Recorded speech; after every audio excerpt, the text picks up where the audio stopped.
Bonjour Marianne Romani. Bonjour.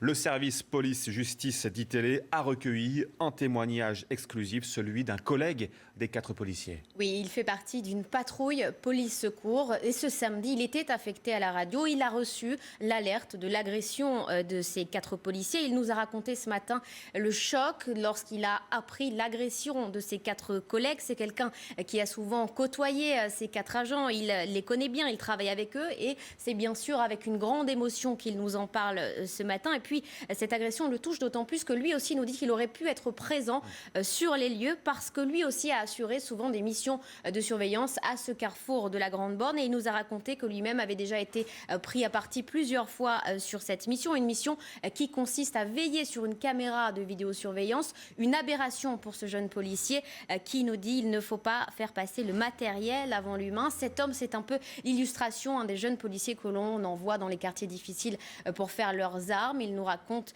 parfois ressentir de la peur, de l'appréhension. On a bien vu qu'il était très ému, mais malgré tout, il reste combatif et il assure qu'il retournera sur cette position, sur ce point de surveillance avec des renforts à travers son témoignage. On sent bien que c'est toute la profession qui est bouleversée. Je vous propose d'écouter ce témoignage.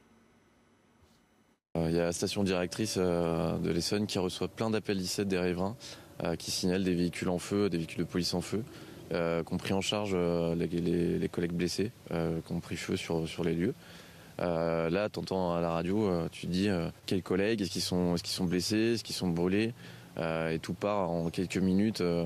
Et là, tu comprends rapidement qu'en fait, tu as 2 véhicules en feu, tu as 2 collègues gravement brûlés, tu en as deux autres qui sont fait prendre à partie violemment.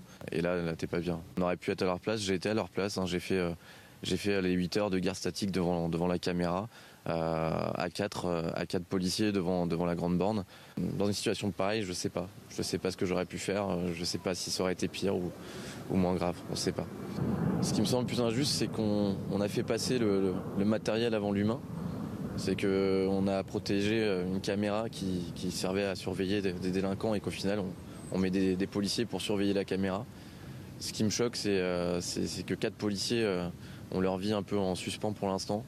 C'est des collègues qu'on connaît, c'est des collègues avec qui on travaille tous les jours, qu'on voit régulièrement. C'est une femme qui a toujours le sourire, c'est une femme qui était toujours avenante, toujours gentille. L'autre collègue, un petit jeune, 28 ans, adjoint de sécurité, qui tous les jours révisait pour passer son concours gardien de la paix. Et puis, bref. Ils gagneront pas, quoi qu'il arrive. Tout ce qu'on peut dire après l'État est quand même là. Hein. Là, il y a eu des renforts de CRS qui sont venus reprendre un peu les lieux. Des CRS mobiles vont sûrement arriver dans pas longtemps pour tenir les positions.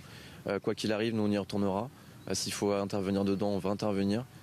S'il faut qu'on arrive plus, on arrivera à plus. Et les zones de non-droit, ça n'existe pas.